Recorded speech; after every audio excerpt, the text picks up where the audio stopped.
Hello and welcome to the Wanderings podcast. My name is Pedro Bonato, and in this episode, I'm going to go in depth in my exploration of the Getting Things Done methodology by David Allen with a focus on the creative field. So I hope you'll join me on this fun episode that I am recording here at a treehouse in the Siwa Oasis in Egypt. And this is part of the Kafur house, which is a place that I'm staying, and I'm doing a residency here, recording a bunch of episodes for you guys here on the podcast. And I actually wanted to do this one here because usually when we think of productivity, we think of like seriousness and being effective and all that kind of stuff. But I think it can be fun. I think it's something that do in order to unlock our creativity, which is why I decided to record it here. I know there is a lot of aversion to the idea of lists and being organized and being effective and because there is this misconception that by being disorganized, you're being more creative. And I think the approach that David Allen created with the Getting Things Done methodology, also known as GTD, can be incredibly unlocking for creativity, because as he mentions himself on his many interviews that he did, if you're a painter, you're going to organize your brushes, and in a way, this is a way to organize all the brushes that we use to create things in our lives. And I'm very passionate about this subject. In this episode, I'm going to try to summarize the ideas from David Allen on getting things done as it applies to artists and to creatives, although this would be useful for any person in any field that involves creation of anything. I will talk from a theory point of view of what he says in his books and then how I apply it in my own work, and even new discoveries that I made with whatever, almost like 20 years implementing this kind of methodology, and how over time it gets better and better and better, and how you can actually use to have, as he says, stress-free productivity. I am not a master at this. I am talking about the work of a master the way that I interpret it. So my hope is that by you understanding the ideas of David Allen and then seeing how I implement it, see how this can affect your own creative life. To give you a bit of context, I am a photographer, a musician, and I've been traveling the world for the last 4 years creating content and creating art all over the place. Right now, I am spending some time in Egypt. I am right now in the Siwa Oasis right after a very deserved and uncommon vacation. And now I am ready to really explore all these themes on the podcast with you. In this podcast, you will follow my adventures and my struggles and my, hopefully, successes through this journey of trying to become a better photographer, a better musician, a better creator. Remember that you can find all the information, all the links that I'm going to mention here. They will be on the website at pedrobonato.com/podcast, and there will be a link directly for this episode there with all the links. As a side note, David Allen came up with this idea of the Getting Things Done methodology in 2001. I only learned about it in 2005 when I was actually a government employee in Brazil. And since then, I actually implemented some of these ideas as a graduate student, as a freelance photographer and musician, and now as a traveling artist. And I think these ideas, they work for basically any kind of profession. He was working a lot with executives and people like more in knowledge work. So I think it applies to everyone. And I'll try to give this as a primer, at least the way that I understand it, for you to be introduced to David Allen's principles. And I will try to do my best to convey what he suggests and a couple of, not adaptations, but the way that I actually use this material. First, let me mention that David Allen actually has 3 books. He has Getting Things Done, The Art of Stress-Free Productivity. He has Ready for Anything, 52 Principles for Work and Life. Then he also has Making It All Work, Winning at the Game of Work and Business of Life.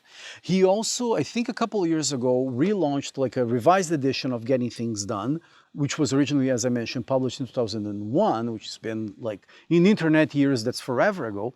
And he basically updated for a couple of like more pointed things on today's world, because this was basically created before even social media. But it's incredible to see, as you'll see, how the principles actually apply no matter what context you're in.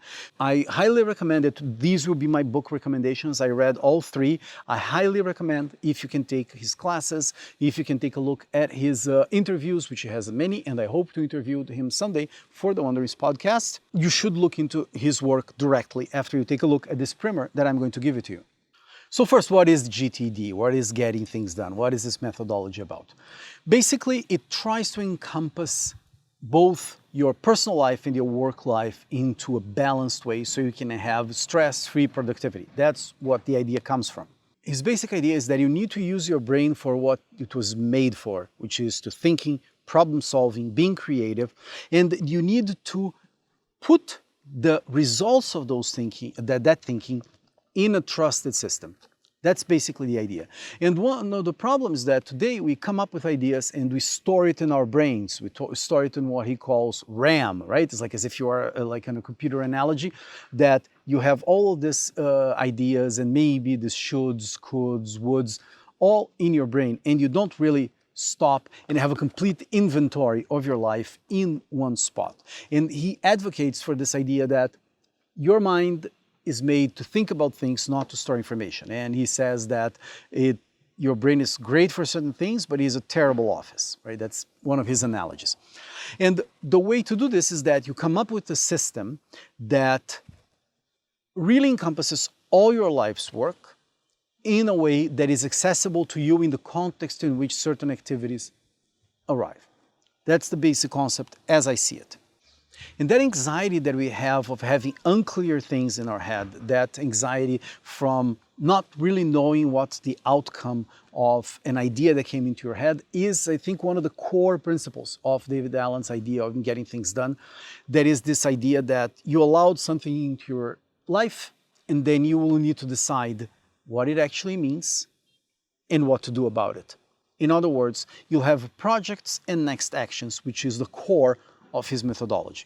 And this comes because sometimes, especially with the amount of input that we have, we sort of like committed to things. You have to go to a meeting or you come up with an idea. As a creative, we come up with ideas all the time and then we don't write it down. And then it's like, oh, I had this idea at some point. What was this about again?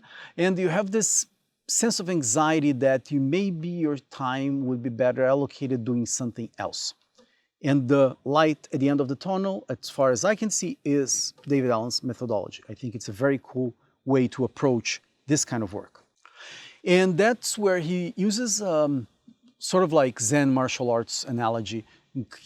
When he was doing karate, I think he was talking about this idea that of mind like water, that if you throw a pebble into a pond, the water will react accordingly to the input, to the mass and the speed of that pebble. It doesn't overreact and doesn't underreact. And that's sort of like the way that he talks about that we can approach in our lives. And the way to do this is to implement this basically 5-step approach that he has. I'll try to explain the methodology from a pure point of view, the way that I understand it, and the best of my ability to be faithful to what he considers it. Then I will actually go through it again to say how I use it and the few, I will not say adaptations, but things that make it work for me. And hopefully that will give you some inspiration on how to use it for your own life. And his main idea is that you will have to think more than you think, but it will be less than you are afraid you might. And this is kind of interesting because as you will see, there will be lots of lists and lots of like structure. And again, as creatives, we think, oh, I don't want to have structure, man. I want to like be free, spontaneous. And the problem is that at some point, elements of your life will come into disruption of that flow. And the idea of treating life as a business in a way and work as a game, he even uses that idea in one of his books, is that it is a game in the sense that there are moves, there are basic moves, there are things that you need to do in order to make it better. And that will actually unlock a lot of things. The first thing that we should mention is that he comments a lot is that when you create, let's say you try to do a mind dump and then you write down a couple ideas on a paper and that's your to-do list. Most to-do lists, as he mentions, is an incomplete collection of unclear things. You may have buy milk, buy the company, mom, and painting, question mark. And those things, all in different contexts, they refer to different levels of thinking, different things, different like levels of importance and of urgency. His approach is to go through all the ideas that you have, that you allow, the input that you allowed to get into your mind, either through your own imagination or demands from the world. And then you will try to make it into something that is a little bit more organized and also clearer.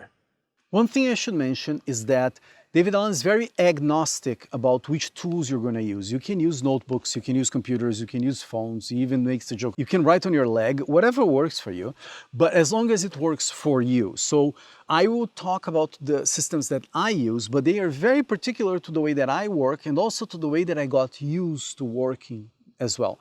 Let's try to see first as the big picture ideas and then in specifically the nitty-gritty of how to implement it.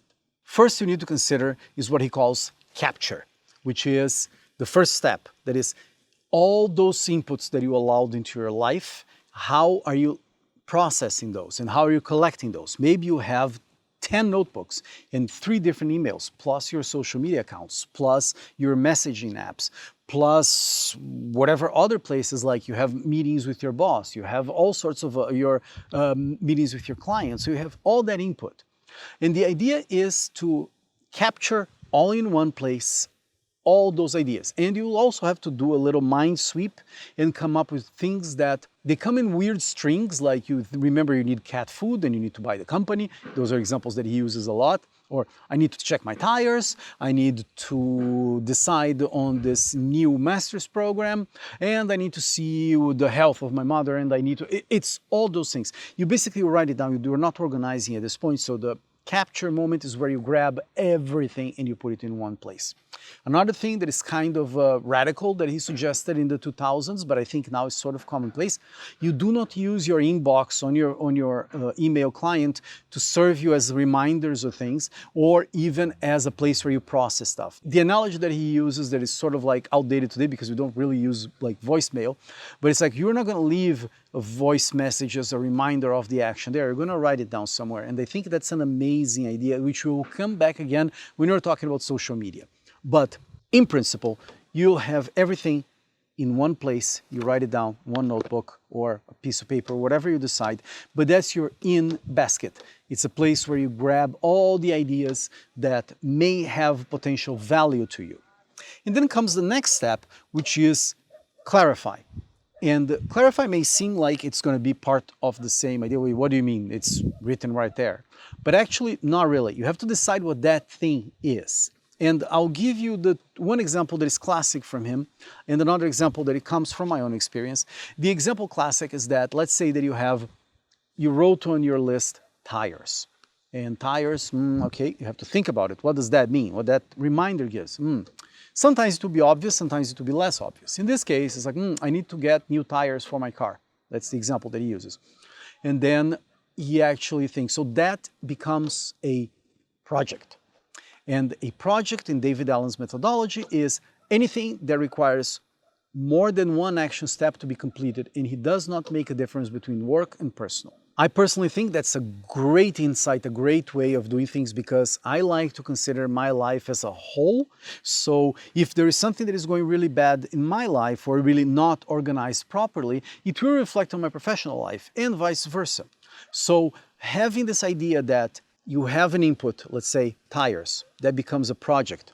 Buy new tires for my car.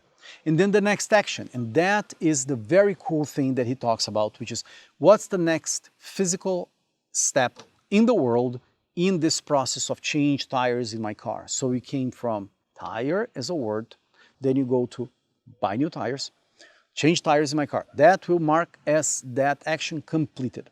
What's the next action? Will I go and take my car to a store? Do I know where the store is? No. Oh yeah, Fred. You always use Fred as an example. Oh, Fred told me about the garage, but I have to, I don't know where the garage is that can change my tires. It's like, okay, so what's the next step? Talk to Fred. Do you have Fred's number? Yes, you have Fred's number. So your next step is call Fred about this. Okay, great. So this is just one example. Let me give you one in the more creative side that was in my mind, and it literally applies to here. I came up with this idea a couple years ago that I like the idea of fine art prints for my photographs as like a limited editions. It's something that is very common in the world of fine art photography. But I also like the idea of posters and postcards, which, by the way, you can go to pedrobonato.com/store and check out some of the postcards that I have available and support the podcast. Little plug. But independent of that, I like the idea of something that is beautiful because it is abundant and something that is beautiful because it's rare. That dichotomy really interests me in terms of photography work. And then I came up with this visual idea a few years ago, which was this comparison between sand and diamonds. I promise you, I'm going somewhere with this analogy. So sand and diamonds, and they're both beautiful things. Sand is beautiful because it's plentiful, and diamonds are beautiful because they're rare. And they both shine, they both have this vastness and abundance and this contrast between something very small like a diamond and something so vast, like one grain of sand, unless you put it on a microscope, will not be as beautiful as a diamond, but that sea of sand in a desert, for example, which I was, well, here in the Sea Oasis, I'm literally at the border of a desert, is something that I think is very beautiful and very amazing. And I came up with that idea. But that just stays as a note that was sand and diamonds. And then coming here, I got reminded of that. And it also gave me this idea, okay, what's the project on this? Oh, it's to create a photograph that incorporates those two elements, something that is an environmental, like surreal theme, and something that is more fashion related, let's say in the case, my interest in jewelry. So it became a project of creating this photograph. But is it a photograph or is it a short video? Is it a video or does it have a sound element to it? All those things are things to decide. And so I'm like, but I'm not sure. What's the next action on this? Think about, it's a process next action. Think about how I want to do this particular artwork, inspired by these two words of sand, diamonds, become artwork, inspired by this idea of rare and plentiful. And now, how is it going to exist? And that helps unlock, because I created a process next action related to this creative idea that was there in my mind for a few years, and now I'm in the process of creating it. So it has this power of thinking of your work as a process. So if you don't know something, you know what to do. This is what he calls R&D, look into, like research and development, try to find that information. And that is an amazing unlock, at least it was for me. The next step is organize. That's where things get interesting in his methodology. You will have, as soon as you decided, okay, I have this input, I decided what it is, so I have my required outcome, like what I want out of this thing, and the next action. Then you actually need to organize this in a system that you trust. The way that he considers this is like this. You will need to decide if this is an active project, something that you will do as soon as possible, or if it is on something that he calls, it's a very powerful category, someday, maybe. So you'll have these things in these two buckets. It will either be an active project or it will not. There is no in between. And that's one of the efficiency elements that I think is fantastic on the GTD methodology, which is, am I going to do this or not? I'm not sure. By default, it becomes a someday maybe. And don't worry, you will get back to it. You will consider it again in one of the future steps. But let me just go through what he considers. So let's say, okay, I'm going to do this. This becomes an active project, which will have a project and it will have a next action. The other option, as I said, let's say that I'm actually not going to change the tires in my car right now. I'm not going to do this photograph that I told you. No, not sure. Someday, maybe. That will go on a different list. And this is a list of potential projects. The other thing that can happen is like, you know what, and that's very useful too, is like, you don't need to save everything. It's like, this is not useful. I don't want this in my life. That goes to trash. So it's a mind dump. You thought about this, you considered, you don't want it. So you put it on the trash. The other thing is that, this is cool. This may be used as reference someday. So you put it on your reference pile, whatever it will be, like physical or digital. But it's a way to, when you go through all that amorphous list of stuff that he calls like this stuff, what the stuff means, you will come up with projects and next actions into physical outcomes that you'd like to see in the world and physical actions that you need to do in order to achieve those things. They seem very obvious, but I bet that for you, as if it was for me, it's not that obvious. And I think coming with this mindset that for every input that you have in your life, you're going to decide if it's going to be an active project or a someday maybe, or something that you will put on your calendar, remind me in 2 weeks about this thing, I'm not sure yet, which is also very important, which is his approach to calendar, which actually is the one thing that I sort of deviate, but it's for a little bit later. Basically, he says that you have to put stuff on your calendar if they are like for that specific date. Like there is something that you can put, usually if you use Google Calendar or iCal, you can put a day specific event and then, or a specific hour, things that you will have missed if you haven't done it on that specific time. And he says to put on your calendar only those things, the rest stays on your lists. And okay, as you know, you'll have a bunch of projects and you'll have a bunch of next actions related to them. And what do you do with them? That's where you organize. And you organize them by having your projects list and you have your next actions list. However, any regular person will have usually about 30 to 50 active projects, and they'll have a few hundred next actions. So if you see a list of a few hundred next actions, David Allen says your brain will break a fuse and not come out and play. So his suggestion is that all that list, they will be organized, the list of next actions, they will be organized by the context in which they happen. For example, let's say you have a few activities that happen around the house, like like water the plants and I don't know, whatever activity you have there. Certain things we will do in a computer, certain things you're waiting for. So you have a waiting for list. Let's say you have employees or if you have like a spouse or if you have kids or if you have a boss, like you can have contexts which happen with that particular person.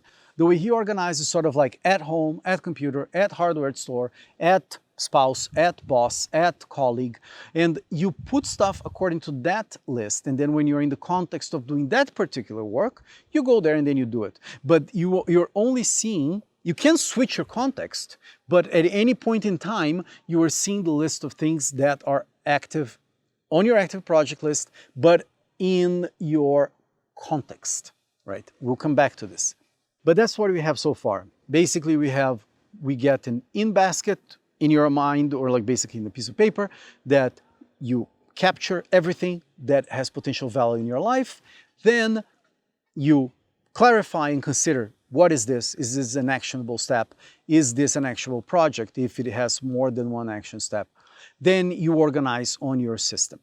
Then he also suggests the idea that you are going to have this organized in areas of focus. We're going to get into this in a little bit later, but let's say this is like in work. For example, for me, I have the podcast, I have photography, I have music, I have the online school with my wife, I have my client work, I have all sorts of different like hats in my job that I use. Even inside the podcast, for example, right now I'm recording, but later I will promote it, then I'll talk to sponsors, then I'll create merchandise, then I'll come up with ideas for the shows, then I'll edit, then I'll put audio. So there's all these different things, and they are done in different contexts, and they have different meanings, right? My hat as a marketer is different than my hat as a creator. And so all those roles we have in our lives, we can organize it on our projects. We don't have to, but that's one way to do it. And then comes the next step, which is to reflect. And that comes one of the main tools that he suggests to use, that is the glue that gets everything together in the GTD methodology, that is very difficult to implement and to make sure that you do it consistently, which is the weekly review.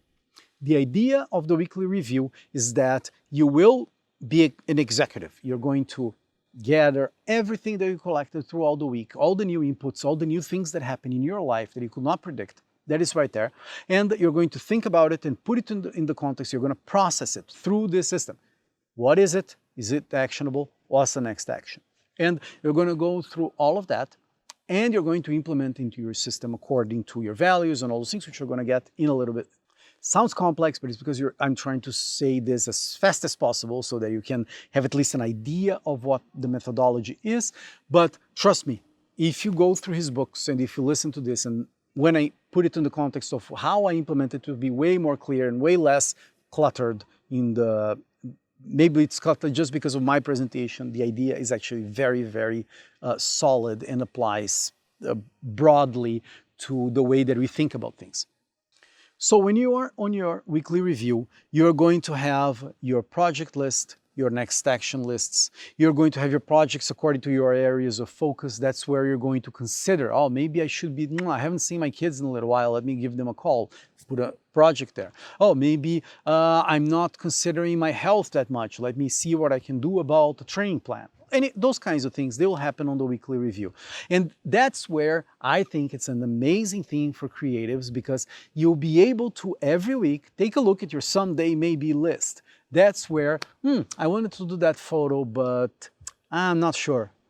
So usually we keep a list that has reference material, next actions, urgent stuff, not urgent stuff, and then we go, as David Allen says, to the whole thing, because it's very mind-numbing, because you have to reconsider everything. This way you have your active projects, and then you have your someday maybe, and then you'll have, as a creative, you'll have so many cool things. Like, for example, I have a project that is like a big project, that is an installation project. I have another idea that is actually for a children's book. There's another one that is a board game. There is one that is like a whole music show. So they're very cool things that require lots of action steps to implement. And they're not active right now, but every week I have a chance to look through that and see, okay, now it's time to do this. And that's how you don't lose track of things. And that's why it's so beautiful to actually write it down, because then you will even see connections between ideas that you see on your someday maybe list. It's a very creative list. This is also where you get your executive hat, and you actually go and you put stuff on your calendar. You come and check what's coming up.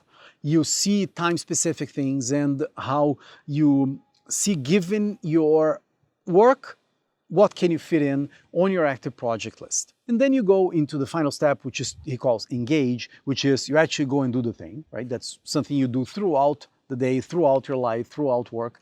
And here I want to mention something that he does that I think is very cool too, that is called the 2-minute rule. The idea is, if you come up with an idea and it can be done, you decide that there's a next action and it's part of a project, and you can do in 2 minutes or less, you're going to do it, even if it's a low priority item, because it will take longer to put it on your system than to actually do the thing. And this is one thing that as creatives we can consider. For example, for me, if I'm looking for collaborations, for example, I came up with an idea, maybe I want to do it. There is this model or this makeup artist or this costume designer. Let me shoot a message to them right away and see if they're interested in doing this project. Let me put it on my waiting for list. I put the date, the time, like the date that I sent the message. And then if they come back to me, I know it's something that can become an active project. If they, for whatever reason, oh, I cannot do this right now, it goes to a someday maybe, or I try to find someone else to do that collaboration with. So it's a very powerful thing to do these 2-minute actions, because also if you're in low energy, you do a bunch of 2-minute actions, your energy goes up, which is very cool. So far, you may have considered, okay, this sounds a little bit complicated, too many lists, but trust me, it's as with anything in the beginning, it sounds a little bit complicated, but once you see the matrix, it becomes very clear. So that's why this is sort of like the basic of the methodology that has these 5 steps for you to decide what will be the active projects and next actions, so that you can get them in a row, and you put them with the appropriate context in which those things happen, so that you don't waste time thinking if you're going to do this or going to do that. Now, maybe you're thinking, but this has a lot of like low priority things. What does tires have to do with the meaning of life? And I think that's one of the things that I use the tires example, because I like the way that David Allen talks about this. It's like, either you need new tires or you don't. There could be that you're going cosmically in the world and then you don't need tires, and then sometime you need tires. So it doesn't matter how important your meaning and your life goals are. If you have a flat tire, at some point, you could have prevented that by doing simple activity. That's one of the ideas that he talks about a lot in his work. That there is this quote that he says that the mundane is not a substitute for the sublime, it's a secret passageway to it. And the other thing is that writing down all these ideas, you see the totality of your work. And most people haven't emptied their heads that much. And when you do it, you want to stay in it. The example that David Allen does is that some people have a threshold of like brushing their teeth 2-3 times a day. Some people it's just once. But at some point, your level of discomfort will be such that you will want to brush your teeth. The same thing with your mind. This is sort of like flossing to your mind. How ambiguous you want your life to be. Are you going to do this thing and not be present because you're worried about all those projects you didn't do and your procrastination and this or that? Or I have all my inventory of things to do. Now I'm going to just sit down and work on my notebook. So it actually, this organization unlocks creativity, something that is echoed in even Jocko Willink's Discipline Equals Freedom and so many other people that talked about that. It's like you get your life in order so that your work can go beyond. And I think that's an amazing thing. But with that said, David Allen actually talks a lot about once you have all the details of your life sort of like sorted, at least put in a context that, okay, I can handle this, then you can fly. And by fly, I mean his analogy that he actually uses that is on an airplane going up. It's like this idea of the levels of focus. And that's where we start to get a little bit more, let's say, on a higher level of thinking that comes from clearing the runway. And by runway is what he talks about. That's the runway on when the plane is going out is basically all your next actions. Calls to make, people to talk to, things to buy, things to write, or the report, the actual action steps that you have. At 10,000 feet, you have your project list. Your project list is all the projects, all your active things that you're working on. At 20,000 feet, you have your areas of life, your roles in life. It could be as a father, as a husband, as a mother, as an executive, as a co-worker, like all those roles we have in our lives. At 30,000 feet is where he calls like a 1 to 2 year vision of where you want to be. Then at 40,000 feet is 3 to 5 year vision. Oh, I hope in 5 years, like half a decade, we're going to be living in this place, going to have this, and going to have this kind of body, going to have this kind of like work life and all that.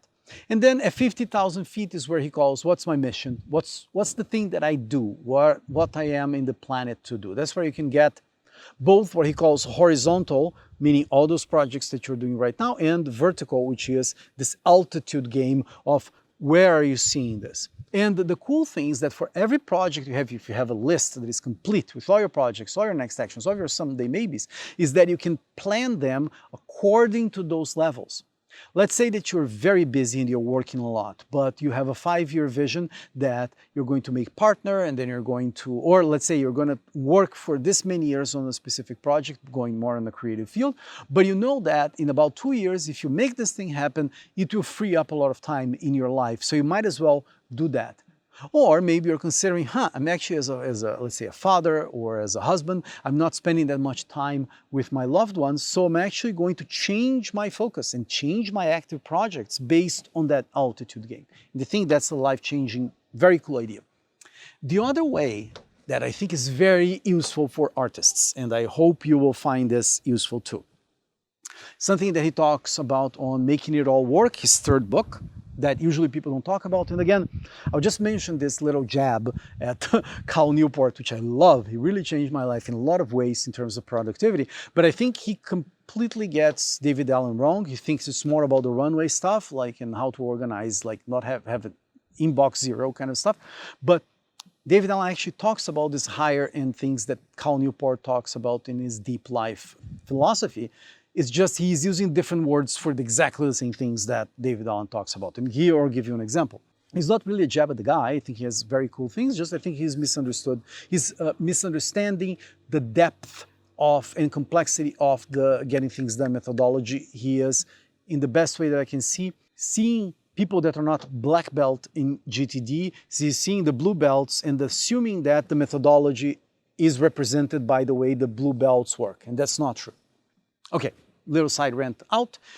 David Allen talks about this idea of the matrix of self-management.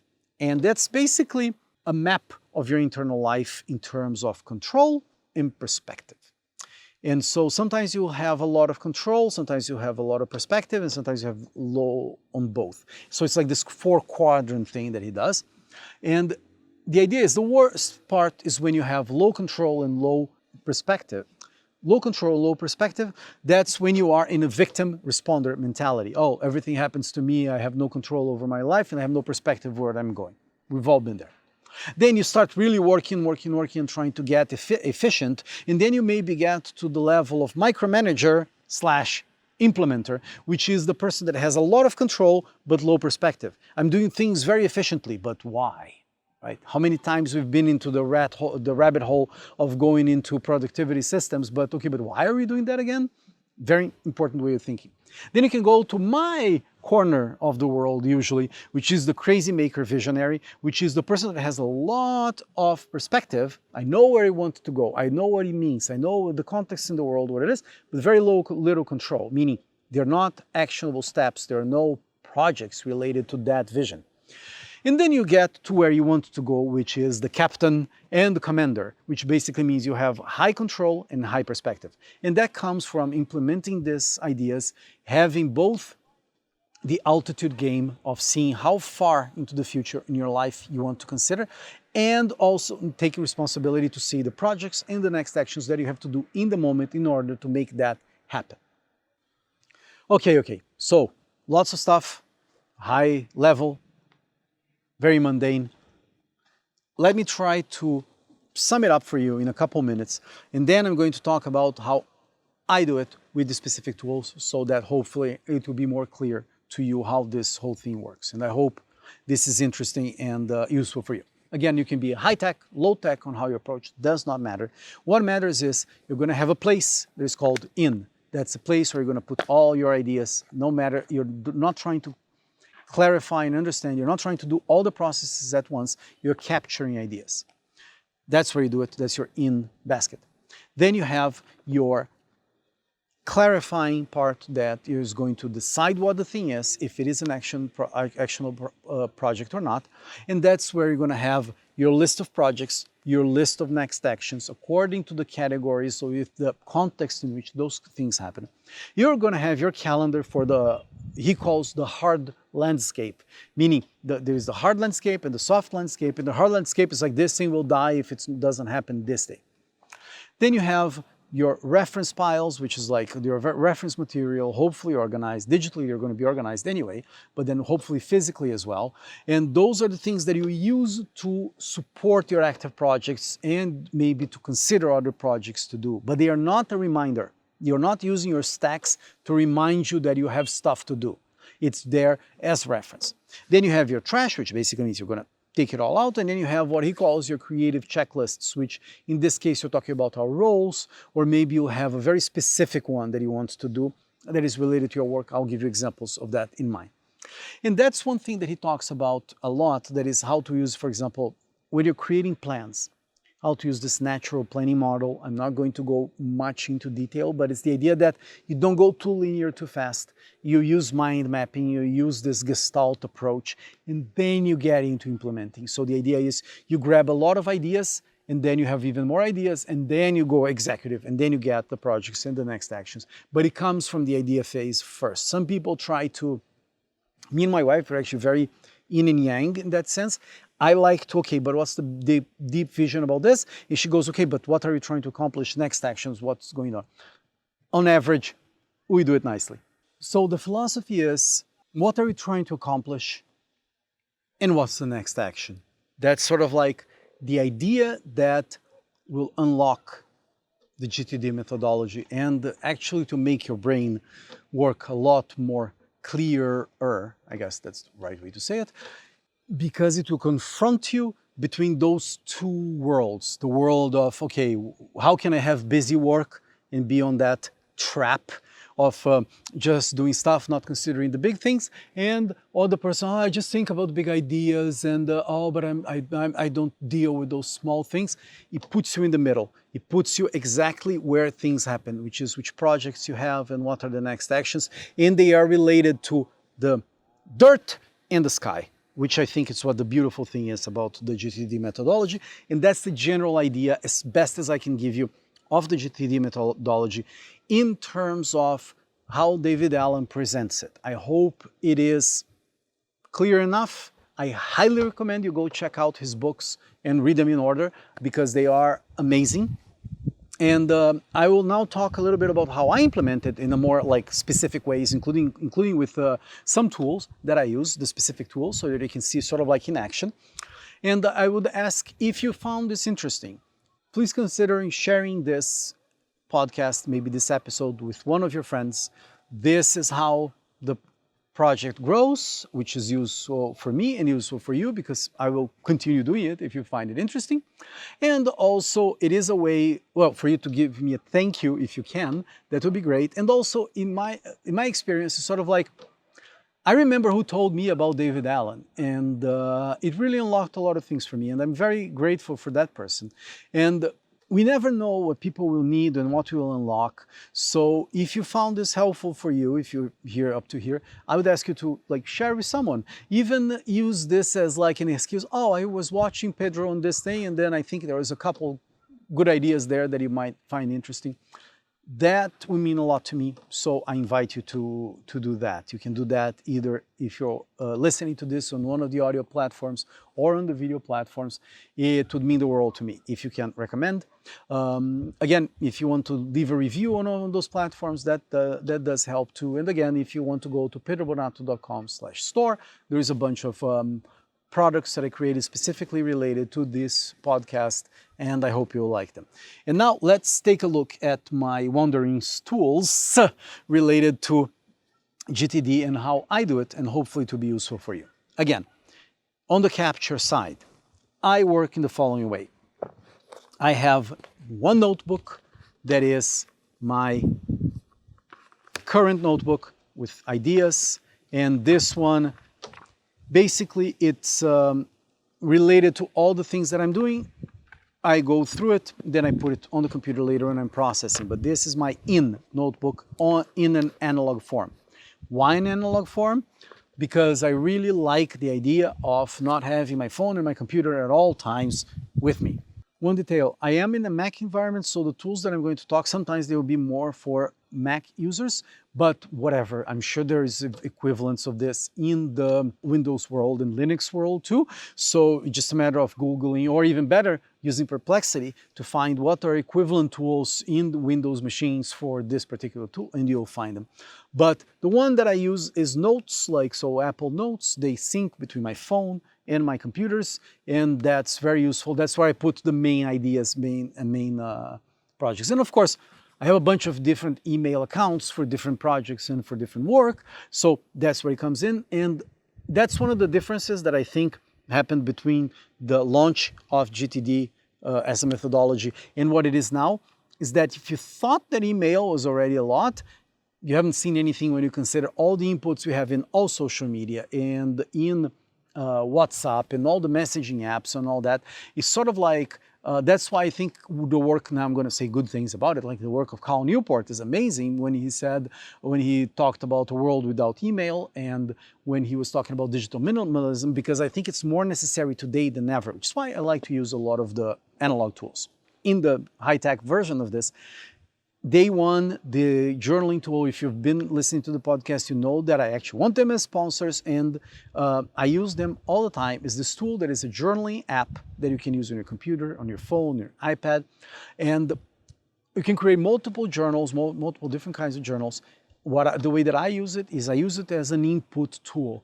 If I'm thinking about something, if I have a question, if I have something that I'm considering, if I like, for example, the light right now in the treehouse is very cool. I take a photo because I know the location, I know the lighting, how it's going to be, and that goes in my locations folder inside my journaling of locations that I shot, for example. It's one of the very creative things that you can do. In my case, as a photographer and musician, I have inputs that comes from cameras, from recorders, from phones. I do a lot of input on Google Maps. I'm a traveler, I'm going around all the time. If I see a place I like, I will mark it on the calendar, on Google Maps, because I know I can come back to it later. Very important for me, maybe not for you, but it's just, I mentioned this because you should consider, according to your own interests, what tools would make your input life easier. Then it comes Clarify. I wish there was one tool for everything, for organization, for capturing, for everything. I tried. There is Milanote, there is Notion, there is OmniFocus, there is Obsidian, there is all sorts of tools. I cannot make them. It's not worth maintaining. One tool that can do everything, it will create a level of complexity that I don't think is worth it. With that said, there are two tools that I use for clarifying things. One of them is mind maps. As I mentioned, David Allen talks a lot about having plans, having mind maps of projects. I use that a lot I used to use on paper, and I used to use a couple apps. Now the Mac actually has a free form, I think it's called. It's like a built-in system for doing mind maps. So what I have is my life notebook that has most of the mind maps that I need for my businesses, for my life, the areas of focus and all that. And I also use Day One journaling app for clarifying. So if I am considering something, I will write on my journal as a question and answer kind of thing to clarify my ideas. As I said, it's a tool that you can use for all sorts of things. Now the organization. Unfortunately, as I said, there is not one tool that can encompass all, at least that I know. If you know of one, please let me know. The way that I do it is like this. I use Scrivener for organizing all my creative projects. So the podcast notes are there. That's what I'm referring to. I'm literally looking at my notes on Scrivener. Scrivener can go in full screen and you can type as if you're in an endless typewriter, and that will take you the distractions of seeing formatting things. Why do you need bold pointing out when you're trying to come up with an idea? So it's a tool that does that. I'm sure you can use Google Docs, it works, Microsoft Word, that's fine. But I like Scrivener. I have all my projects, I have my photography, I have my ideas for books, and the cool thing is that as I come up with ideas, I put on the specific folder inside my Scrivener notes. So it's basically a life book. That's how I use it. Then for actual projects, again, this will be more, they're literally tools that are invented by people that were trying to implement David Allen's GTD methodology, and I use one called Things. I think it's called Culture Code, the name of the company that makes it. It's called Things. It goes, again, phone, iPad. There is OmniFocus, there is cross-platform, there is Todoist, there is a bunch of them. Go check out, see which one you like. That's part of the fun of it, is to actually go and trying to find out which tool you want to use. To me, I use Things. I'm sure there is for collaborative work. There are better tools, there are tools that actually can be used for collaborations. Things is a one-person only tool. But I like it. I have that, my projects, my areas of focus, and my someday maybe lists. And it has all sorts of little tricks and tools, and I can create all my particular my particular contexts. And here is a little note about contexts. For me, David Allen used to talk about the idea of having, okay, I have my @computer list. The problem is that my @computer list includes messages, creating music, creating videos, creating photos, editing photos, coming up with locations. They're all completely distinct things in terms of mind power that just happen to be happening on the same machine, on the computer, because they're highly complex things that can be used for all sorts of purposes. So in my case, what I decided to do was to create different contexts. So I have an @edit, which is when I'm editing video. I have one @photo when I'm actually doing photos. I have one @shoot when I'm planning a photo shoot or a video shoot. I have one @music when I'm using my keyboard to create music. I have another @Yana, which is my wife, which is my creative partner and business partner. So things that I need to talk to her, I put it on there. And then when we have our weekly meetings, we discuss the things that are on that list. So I make the context very specific. Even if it happens that it looks like I'm on the same place on the computer, I am not. And that's one way that I think was like an upgrade of my thinking in terms of the GTD methodology. Finally, I have my iCal, my calendar, which syncs with my Google Calendar, which syncs with my wife's calendar and with any creative partners that I'm going to be working with or clients. So I can see my calendar and I have it color-coded. And I have it color-coded just because I want to have all the kinds of things that I do. Like I want my week to be colorful. So I want my week to have exercise, to have creativity, to have actual work, to have all sorts of different activities, and I want to gauge it just by looking at my calendar. One way, and then I also have like external hard drives and Dropbox. So I usually have one hard drive and another that is mirrored. So anything that goes in gets on the other one, and I have Dropbox that basically saves everything to the cloud because I don't want to lose anything. And then I have it in other places as well when I need things that need to be saved. And then I use, so that you know, I use Adobe Lightroom and Adobe Bridge to organize all my media. And so that's my organize part. On the reflect part, which is how do you do your weekly your weekly review. In my case, I really like, and I mentioned to you the episode that I did about rituals and routines. Go check that one out. I really like, I don't have a home, right? So I'm always traveling. So I like anywhere I go to create, okay, this is home base, this is where I work, this is where I do my weekly review. I put things that are familiar to me, like my little lamp, which is not here with me right now, but it's in my spot for doing my weekly review. And I have the one song, my ritual, that I hear before I get into the weekly review mode. David Allen does this. I learned that from David Allen because he has this trick that he likes Baroque music, and then he puts that music to play, and okay, time to be an executive. In my case, it's a video game song from Zork Nemesis. I talked about this in another episode, but it just is the song that makes me get into the work mode of decide my life, just the way it happens. As I said, when we go now to the engagers, actually doing part, then that's where sort of like I diverge a little bit from David Allen's methodology, and I started using actual Cal Newport's idea a little bit, which is I use time blocking and I schedule things on the calendar that are not hard landscape. They're things that I would like to do, so I time block and I protect my time in my calendar for things that I would like to do that is not imposed by clients or other people. I create my own timeline, I create my projects, and I put it on a calendar, the things that I would like to be doing that day, which diverts a little bit from David Allen, but that's what works for me. That's what the unlock this year, seeing the work of Cal Newport, the idea of time blocking. Okay, I'm going to work deeply about the deep work idea, that is like I'm going to work deeply about this.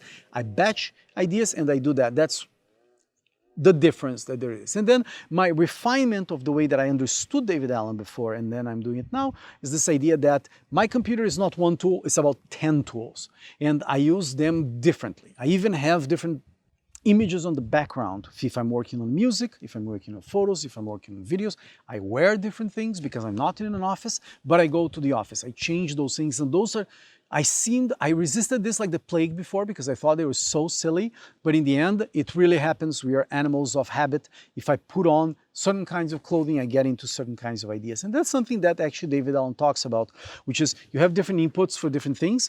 And that's something that is very useful because you're going to have different ideas if you have chalk on the sidewalk or if you have a very cool pen in the notebook. So this is how I approach David Allen's work. And I'm going to give you now another tool that I use as a creative that I developed over time, and it really helped me, and I think it may help you. It's basically my life notebook. It's this big picture thinking. I walk around with this notebook that has a couple notes. Now it is also reflected on the Mac on the Freeform app that has the mind maps and all that kind of stuff. But it's basically creative map of dreams. It's like a creative checklist that I created, and it has a few areas that I often come back to when I am considering which projects to do. Is this idea of the altitude game that David Allen was talking about. I actually included another one there that is, after you think of your roles in life, you also want to think, and then you go, he suggests to go, what's your 1 to 2 year vision? I like the idea of Cal Newport of the 3 month, of mapping with the seasons, of having a 3 month plan that is of course related to your year or 2 year plan, of course related to your life, all those levels above, but mapping something that can be done in 3 months, even if they're like landmarks. For example, I'm coming up with a book idea. It's a fiction book, and it will be fairly complex. And I cannot avoid, I keep coming up with ideas for this book, so might as well consider something about this. And it is, of course, a 1 to maybe 5 year project. But as David Allen says, like a longer term project just means that there are more next action steps between now and completion. So the way that I consider it was, what can I do in 3 months? I can come up with the main structure of the book, with the characters. Then the next 3 months, I'm going to do this other thing. Then the next 3 months, I'm going to do this other thing. And that's how the slow productivity idea, again, I'm combining the ideas of Cal Newport and David Allen because I think they're very similar. And this idea of at certain altitude, like in 5 years, I want to have written this and having published this and having done that. And how does that impact things that can be done now? Even things that are like low priority items as considering the projects of now, but they're incredibly important if you consider where you want to be 5 years from now. And that's why I have this notebook that keeps me honest and keeps me reminding me of this. And this has what I call landscape of creations. And the idea is, it applies to me. I don't know if it's going to apply to you. A version of this might, which is I like photography, I like video, I like installation art, I like music, and I like design. And I like to write, and I like to draw, and I like to teach, and I like to create businesses.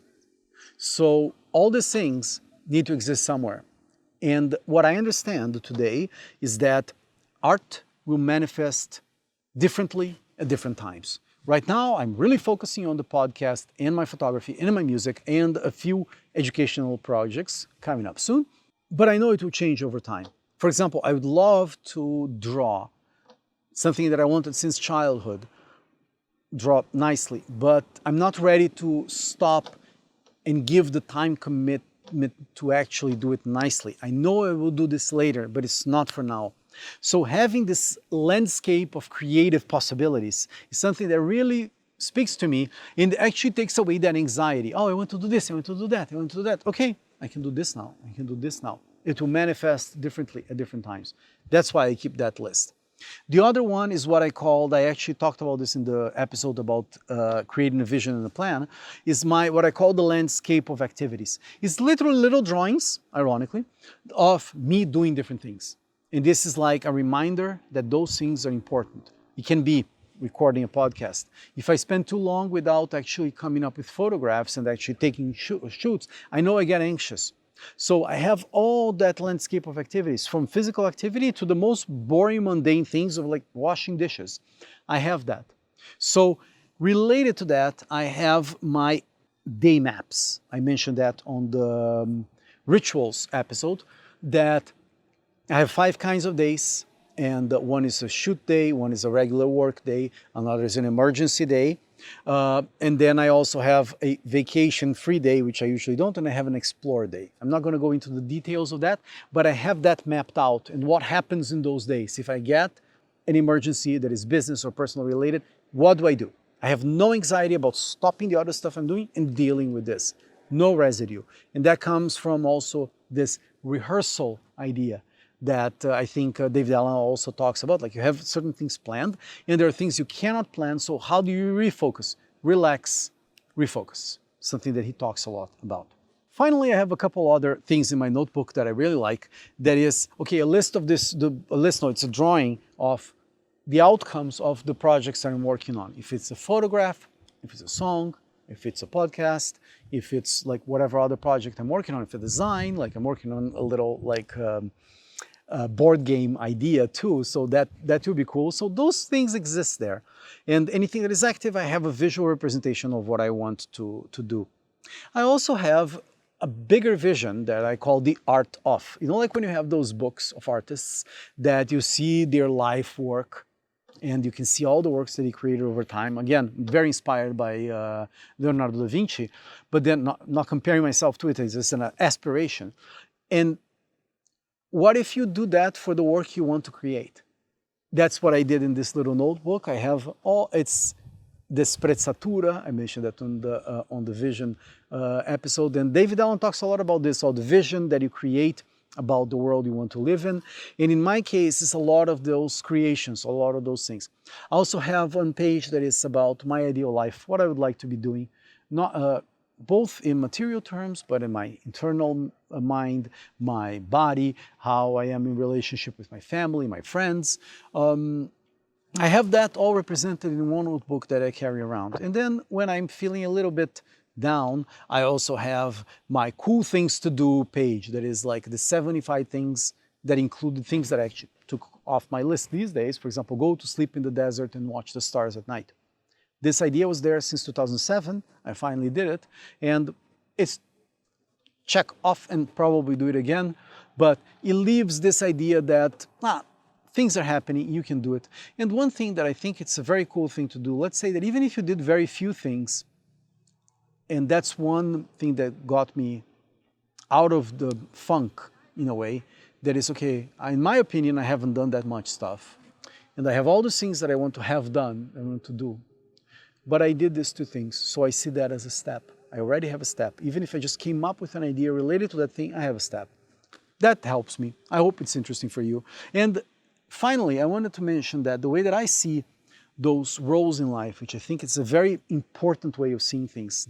Cal Newport talks about it, first heard on David Allen, which is these roles we have in our life. I think Stephen Covey also talks about this. But in my case, I separated this in 11 dimensions, 11 things. I'm just going to briefly mention them, and then you see if this is useful for you. Some people have 5 dimensions that they are tracking. Some people have 3, some people have, I don't know how many more. So mine is mind and spirit. I was raised in an atheist household, or at least agnostic. So the idea of caring about your mind was much more in the areas of discussions around the dinner table about intellectual things, but also about art and about music and about all sorts of more on the human side. And I think having that as an actual point, which is mind and spirit, whatever you consider, even if you're a religious person, it's important. And it's something that was missing in my life. The other is health and vitality. I used to separate health and fitness. Now I'm putting them together. I think it's important. Wealth and finance, I also see that as different. Wealth is sort of like what you accumulated, what you have, resources that you have access to. In finance is how you make those things happen. So I put them there. And family, I put friends and service together because I like the idea. My friends are for me to serve them. That's how I see friendships. And I put them together that way. Then an idea from David Allen, I put personal and business administration as one thing. If my personal life is not going well, I don't want my business life to be going badly too, and vice versa. I put it all together. I try to work on it together. Now, one thing that I do as a creative that I think may be useful is my creative work is one thing, my delivering and shipping is another. Meaning, sometimes I'm just coming up with ideas. And the problem with us creatives is that you're thinking, oh, will this be the hit? Will be this my ticket out of here, of this dump? So my creative work is my creative work. What I deliver and what I ship is a separate thing because they are actually separate mindsets. One is me as creative, me is the other as publisher. And I think those are different things, which is why I put them in different categories. Then I have love area that I don't put much stuff into it aside from my work with my wife. We see each other all the time. So we need to separate very well what's work, what's fun, and what's creativity because we exist in all those dimensions. So I like to have that as a separate category. I also have one about learning because I think my youth and my mindset has always been to keep learning and keep exploring and keep creativity going and follow your curiosity. So I have one special area that is learning. And finally is fun and play, which I tend to neglect, and I'm trying to learn to make it more a part of my life. Not that I don't have fun and I don't play, I do, but I feel guilty about it. So now I'm trying to consider this as intrinsic part of life. And that's what's new for me. Finally, I wanted to mention a couple of things which are traps that artists and creatives will go through, and actually everyone, when they try to implement David Allen's ideas. First, I need to thank David Allen for this amazing project that he created, him, his wife, and his team. And for the last 20 years, 20-something years, they have been creating a world, a methodology that can be used in all kinds of ways. This is me in the treehouse at this beautiful sunset time here at the Siwa Oasis. I hope if David sees this at some point, he'll at least give a smile that his work goes on, continues, and I think it's timeless. Now, the traps that artists and creatives go to. The first is you don't do your weekly review consistently every week. That will create one problem, happened to me, which is you're going to try to keep all your someday maybe projects active. There's no light at the end of that tunnel. That's a mistake. Second, there's stuff you want to do one day, but not right now because of whatever. You don't have the skills, you don't have the resources, you are not as well known, your self-confidence is low, but there is stuff you can do it right now. Make this into a process next action. For example, for me it was with music. I was so reluctant to learn how to compose because I thought it was going to be this very difficult thing, and it is. Or I thought it was going to be a lifetime thing, and it was. But I thought, okay, let me try. Let me go look at the video. Let me see how to use the virtual instruments. Let me try. Let me try to publish a song. So make it into a process next action, even if it is a lofty goal. This is one thing that GTD methodology lets you do. Have process next actions. About the stuff you don't like to do, the stuff that you're procrastinating about. That's how I got out of it, which was first, now it's time to delegate. Maybe you need someone to do that for you because you're not smart enough to do that thing, or you're not interested in doing that. And if you can't afford to delegate, or you don't know how to delegate, what you can actually do, which I think is very useful, is hire yourself as an employee to do it. What do I mean by that? You know you'll have to do the boring thing. Let's say that you're an artist and you don't like to do social media. Fine, hire yourself. I'm Pedro, now it's Pedrita, and I am going to go there and I'm going to do my work as a lowly employee that is doing that asshole Pedro of social media. It's a way to sort of like dissociate your idea of who you are as an artist and what you do in your other roles in life. And I think separating those things is very useful. The other thing that I would recommend that I'm trying to do for myself is protect the time to create. And by protecting the time to create, what I actually mean is not necessarily let me make this thing that will bring me whatever reward I want. It's no, protect your time to create interesting things that you would like to see in the world and put that into your project list, whatever thing that is calling you right now, even if it's big or if it's small, doesn't matter. You need to be creating things. That's how I see it for myself. And I think the GTD methodology, if you consider this idea of protect time to create, you will create more things. Otherwise, it will be people putting stuff on you and you will be in that victim mentality, that low level of control, low level of perspective. So I think that's a very important thing. It's a way to fight back. It's like, no, I'm going to paint today. No, I am going to create this photograph. No, I'm going to write this thing today. Damn it, I am going to take 2 hours on Saturday because that's what I can and I will work on this. Okay, it's not 2 hours, it's 30 minutes, never mind. Whatever it is available, you try to do it. And I think even when you are active as a creator, for example, the times that I'm the most creative is actually when I'm the busiest. And that's kind of like a paradox, but it's actually true. It's like I'm very confident because, oh, people are hiring me to do these things, and then now, okay, now maybe I can do this project that I really want to do. And that's something that I think is very important. So protect that time. The second thing, that this is something I'll probably do a whole podcast about that. I think David Allen's methodology doesn't really address the idea of deadlines unless they're imposed from the outside. He says basically, if it's an active project, you want to do it as soon as possible, right? He doesn't, as far as I could see, he doesn't really talk much about the idea of deadlines, but the way that I consider that is that when you are an artist and you have low self-esteem and you think your work is not important, then your projects are the last thing that you want to do in terms of deadlines. And usually you're toast from all the other stuff you want to do. And you dream of the time that you're going to be able to do it. So the way that I'm dealing with this for myself is that I created deadlines for myself.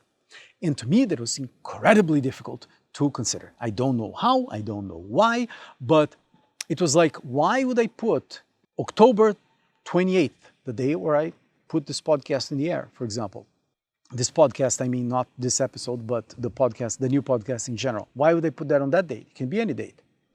Yeah, it can be any date, then it becomes never, because I was not able to honor my own projects and putting them in the world as part of the world. It's a little bit deeper, but the way that I see it is you have to put it based on your vision. Let's say that, for example, my consideration for this particular podcast, just as an example, I wanted to be, by the end of 2025, an independent project that brings money that I can do on my own and that it's growing and if at least pays for itself. It pays for the time that I'm doing it. That's my goal for the end of 2025.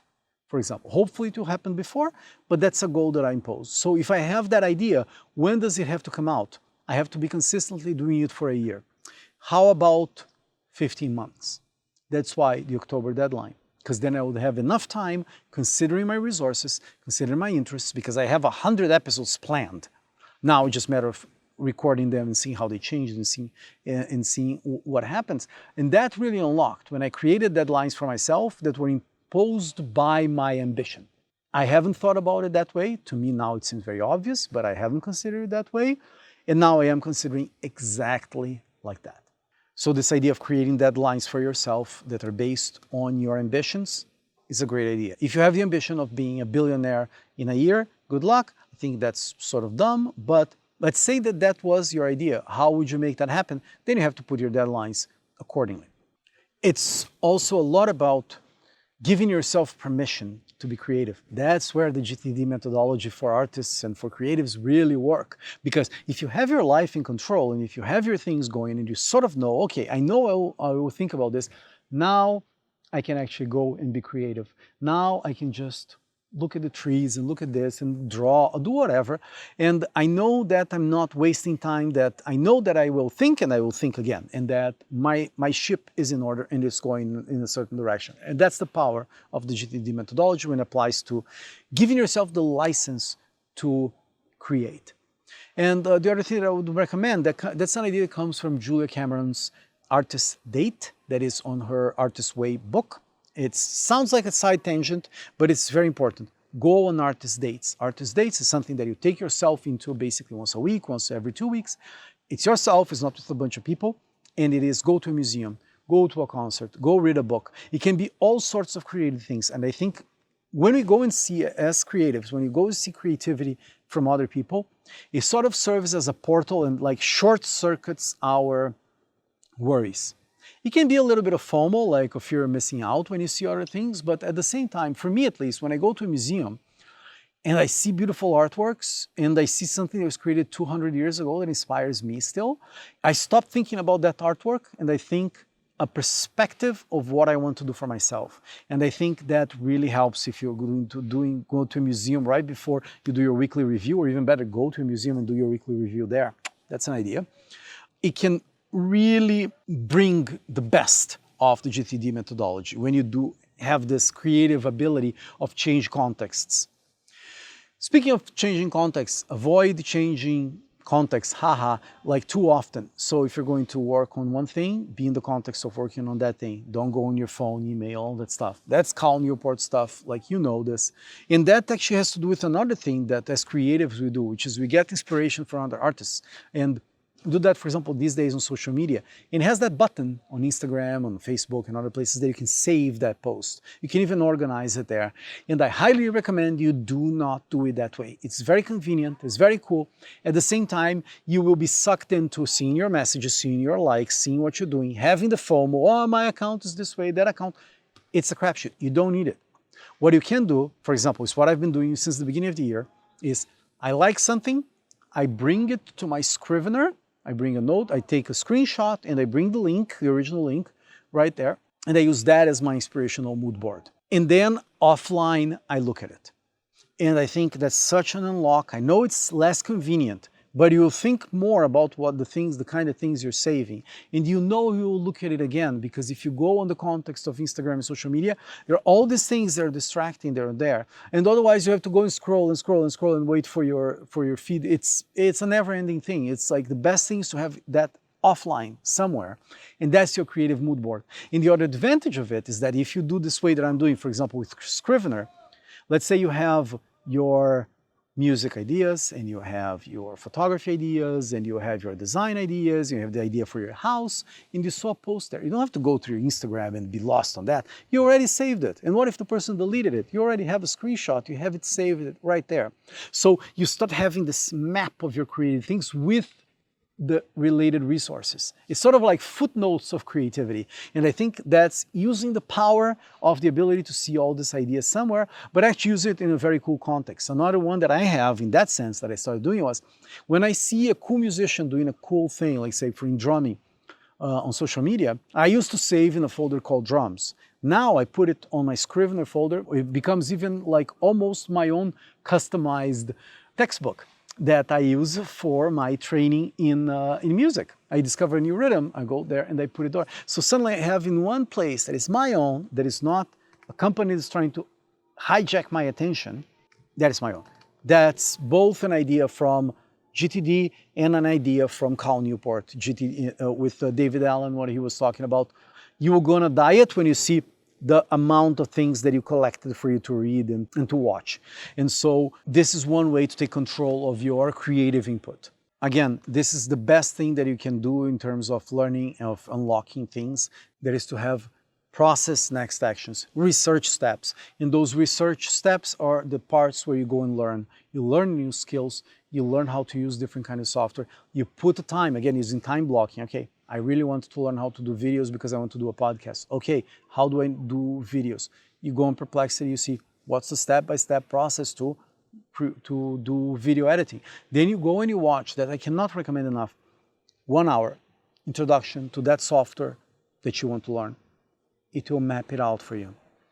I cannot recommend this enough. It's the most important thing you can do, I think, as a creative, as an artist, is be okay with learning parts of things. You don't need to be the super photographer. You can just learn how to do a little bit of photography. We're all photographers these days, and I think that's a glorious thing. We can all be musicians if we want. We can all be designers of houses. We can create 3D worlds. We can do all sorts of things. And to sum up, I think the GTD methodology is as alive today as ever. I hope to actually meet David Allen one day. I think he's a fantastic guy. He was able to do it for the, let's say, executive mindset in the same way that it works for creativity. I think he was seeing life and work as a creative expression of humanity. And now, on the treehouse, it's a place to play, it's a place to imagine, and it's a place that needs to be built. This does not exist in nature. Someone needs to come up with an idea for fun. Someone needs to come up with a place to play. And that's why I wanted to record it here. I am watching the sunset here at the Siwa Oasis. Fortunately, my lifestyle at this point allows me to talk to you and share these ideas that have impacted my life so much that I think you can adapt and make it your own. I would love to see how you use GTD methodology, or maybe you use some other way. Maybe you use Cal Newport's idea of the deep life stacks. Maybe you use something else completely that really works for you and it doesn't need all this like quote unquote complexity. For me, it really worked. I wanted to share it with you. So talking about next actions, how about go get yourself a cool notebook, something that is nice. I like pens. I like this pen that is like a 0.5 pen, Japanese. I go find everywhere around the world. It's a whole thing to go find notebooks and pens around the world. So I hope this was useful for you. If you like the episode, please share it with one friend. Just send it to that one person, or share it on social media. That's cool too. But that personal thing of like, you may like this may be useful. I would ask you to consider that. If you like to see my work, you can go to pedrobonato.com. You can go to pedrobonato.com/store to check out the products that I have available for you. And as always, I urge you to follow your curiosity. Go make beautiful things and share them with the world. I'll see you on the next episode.